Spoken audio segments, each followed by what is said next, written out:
గెలిస్తే అవి కంప్లీట్ అవుతాయి. అందుకు ఈ మీరు గెలవబోతున్నటువంటి పార్టీ కూడా ప్రభుత్వం కూడా అధికారంలోకి వస్తే సహకరిస్తుందన్న హోప్ మీకు ఉంది. తప్పకుండా మనము పోటీ చేసే దేనికి గెలవడానికి ఒకటైతే, రెండోది మనం గెలిచిన తర్వాత ఇచ్చిన అవకాశాన్ని 5 సంవత్సరాలు ఏం చేస్తామనే దానిపైన గట్టిగా ఆలోచించాలి. అంతేగాని ఏదో గెలిచాం కదా, ఏదో ఎంపీ అయ్యాం కదా, ఏదో ఎంజాయ్ చేసాం అన్నట్టు కాకుండా గెలిచిన తర్వాత ఒక 5 సంవత్సరాలు ఒక ప్రణాళికాబద్ధంగా ముందుకు పోవాలా. ఆ ప్రణాళిక ముందే సిద్ధం చేసుకోవాలి, ఏదో అప్పటికప్పుడు కాకుండా ఆ ముందుగా సిద్ధం చేసుకొని మనం ప్రజల్లోకి ఇప్పటికే ఇవ్వడం జరిగింది. దాంట్లో ముఖ్యమైనవి ఇప్పటికే చెప్పడం జరిగింది. ఏదైతే ఇరిగేషన్ ప్రాజెక్ట్స్ ఉన్నాయో మా జిల్లాకు సంబంధించి వరికి పుడిసేలు కానీ, రైట్ కెనాల్ స్థిరీకరణ చేయడం కానీ, అలాగే డ్రింకింగ్ వాటర్ ఉందో జలజీవన్ మిషన్ ద్వారా వచ్చిన డబ్బులు కానీ, వాటర్ కిట్ కానీ, ఆరోగ్యానికి సంబంధించి మెడికల్ కాలేజ్ ఏదైతే మేము తెచ్చుకున్నామో దాన్ని ఓపెన్ చేయడం కానీ, ఉన్న హాస్పిటల్స్ ఏదైతే ఉన్నాయో వాటిని అప్గ్రేడ్ చేసి 100 బెడ్ హాస్పిటల్స్గా చేయడం కానీ, అలాగే చివరిగా ఉద్యోగాలు ఇక్కడ ఉన్న యువతకి ఉద్యోగాలు సృష్టించడం. చాలామంది ఉద్యోగాలు ఇబ్బంది పడుతున్నారు బాగా చదువుకున్నా కానీ, వారికి లాజిస్టిక్స్ సపోర్ట్ ఇక్కడ తీసుకురావడం. ఈ 5 అంశాలపైన ఒక ప్రణాళిక పూర్తి అవగాహన ఉంది. ఈ ప్రాంతానికి ఏం కావాలి, ఈ ప్రాంత ప్రజలకి ఏం కావాలి, ఈ ప్రాంత సమస్యలు ఏంటి, వాటిని ఎలా అధిగమించాలనే దానిపైన మాకు పూర్తి అవగాహన ఉంది. ఆ పూర్తి అవగాహనతోనే ఈ ప్రణాళిక సిద్ధం చేస్తాం. మీరు తిరుగుతున్నప్పుడు కొన్ని గంటలు మాత్రం మిగిలి ఉంది ప్రచారానికి. మీకు హోప్ వచ్చేసిందా ప్రజలంతా మీ వైపు ఉంటున్నారని, లేకపోతే ఇంకా ఏమన్నా ప్రజల్లోకి వెళ్లాల్సినట్టు, లేకపోతే ఇంకా ఏమన్నా ప్రజలకు చెప్పాల్సిందేమన్నా మిగిలే ఉందా? ప్రజలు ఆల్రెడీ వాళ్ళు మైండ్ మేకప్ చేసుకున్నారు. ఆల్రెడీ అయిపోయింది మేకప్ చేసుకునే. కానీ మాకంటూ ఒక ఆశ ఉంటుంది కదా, ఇంకా ఏమన్నా మిస్ అవుతున్నామో, ఇంకా ఏమన్నా చేయాలేమో, ఇంకా కొద్దిగా ముందుకు వెళ్ళాలేమో అని చెప్పి ఎప్పుడు కూడా ఇంకా గంట ఏదో ఎగ్జామినేషన్కి వెళ్ళినట్టు ఆ చివరి క్లాస్ రూమ్లోకి వెళ్ళేదాకా ఏదో ఒకటి చదువుతూనే ఉంటాం. అలాగే ఇది కూడా ఇంకా బాగా వస్తుంది. ఇంకా బాగా ఏడింటిని మంచి మెజార్టీతో గెలిపించాలి.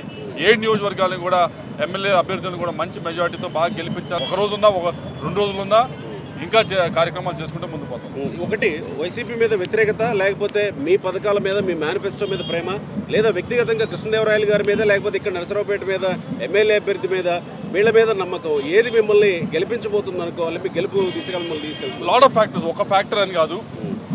మెయిన్ నా క్యాంపెయిన్లో అయితే అట్లీస్ట్ నేను చెప్తా ఉంది ఏంటంటే, నేను చేయబోతా ఉంది ఏంటి, ఏం చేశాను, ఏం చేయబోతా ఉన్నాను. నాకు 5 సంవత్సరాలు టైం ఇచ్చారు, 5 సంవత్సరాల టైంలో ఇచ్చేసాను. ఇంకో 5 సంవత్సరాల టైం మీద నేనేం చేయబోతామని చెప్తాను. అది ఒకటి. రెండవది, ఈ 5 సంవత్సరాల నుంచి నాకు సంబంధించి వీలైనంత క్లీన్ ఇమేజే మెయింటైన్ చేసుకుంటూ ఎక్కడ కూడా ఒక విషయంలో కూడా ఎటువంటి అపవాదు రాకుండా ఈ 5 ఇయర్స్ కూడా ఎటువంటి కరప్షన్ ఛార్జెస్ లేవు, ఎవరిని ఇబ్బంది పెట్టిన లేదు, ఎవరిని చేసింది లేదు. మూడవది, నేను చాలా ఇంపార్టెంట్ ఇది ఏంటంటే, నేను ఒక అభ్యర్థిగా ఇక్కడే పోటీ చేయాలని నిశ్చయించుకొని వచ్చి పోటీ చేస్తూ ఉన్నాను. మిగతా చాలా ఆపర్చునిటీస్, చాలా అవకాశాలు, అక్కడికి వెళ్తే ఇది ఇస్తాం, ఇక్కడికి వెళ్తే ఇస్తామని చాలా చేశారు ప్రలోభాలు. లేదు, మనం ఒక ప్రాంతంలో నర్సరావుపేటలో పోటీ చేయాలి, ఇక్కడ ఒక మార్క్ క్రియేట్ చేయాలి. ఒక 5 సంవత్సరాలు చేసాం, ఇంకొక అవకాశం ఇస్తాం, 5 సంవత్సరాలు చేసి ఇక్కడ ఒక మార్క్ క్రియేట్ చేయాలని ఆ పట్టుదలతో ఇక్కడికి వచ్చాం.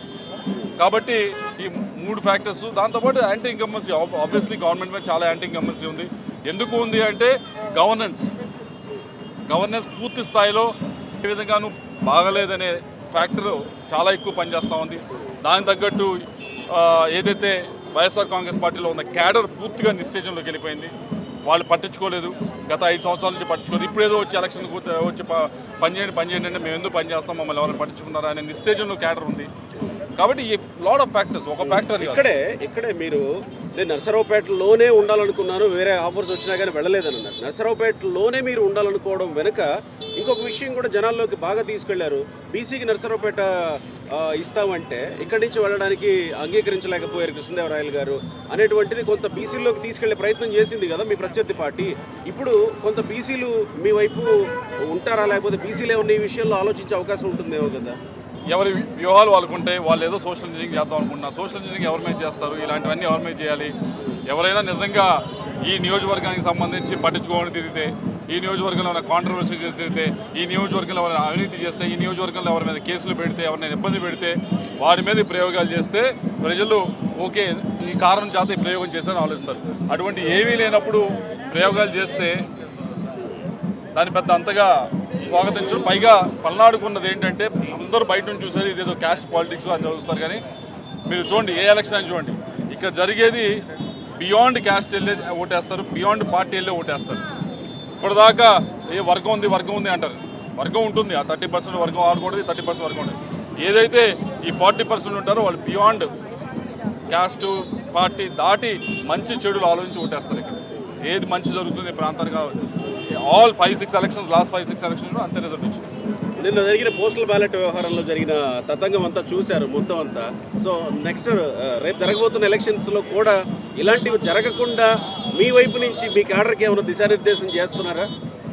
ఒకటి మాత్రం చెప్తా ఉన్నాము మేము మా క్యాడర్కి, ఈ ఎలక్షన్ చాలా క్రూషియల్గా తీసుకోవాలి, మనం పీస్ఫుల్గా చేయాలి, పోలింగ్ బాగా చేయించుకోవాలి. పోలింగ్ చేసుకుంటే తప్పకుండా మనం గెలుస్తాము. పోలింగ్ జరగకుండా ఆపేదానికి అన్ని యత్నాలు చేస్తారు. పోలింగ్ జరగకుండా ఆపితే కనుక ఏదో ఒక విధంగా ఓటింగ్ శాతం తగ్గితే కనుక మనకి మెజార్టీలు తగ్గుతాయని, టీడీపీ తగ్గుతాయని భావనలో ఉన్నారు ఎదురు వాళ్ళు. మేము ప్రశాంతంగా పోలింగ్ చేయించి దాని గురించి రిప్రజెంటేషన్స్ పోలీసులకి అందరికి ఇవ్వడం జరిగింది. ప్రశాంతంగా జరగాలని చెప్పి అది జరుగుతుందని ఆశిస్తాం. మీరు కంటెస్ట్ చేస్తున్న కాన్స్టిట్యున్సీస్లో ఒకే ఒక్క బీసీ కాన్స్టిట్యున్సీ నర్సరావుపేట. ఇక్కడ ఎట్లా అనిపిస్తుంది నర్సరావుపేట అభ్యర్థి బలాబలాల విషయంలో కానీ ప్రజల్లోకి వెళుతున్నటువంటి విషయంలో? తప్పకుండా భారీ మెజార్టీతో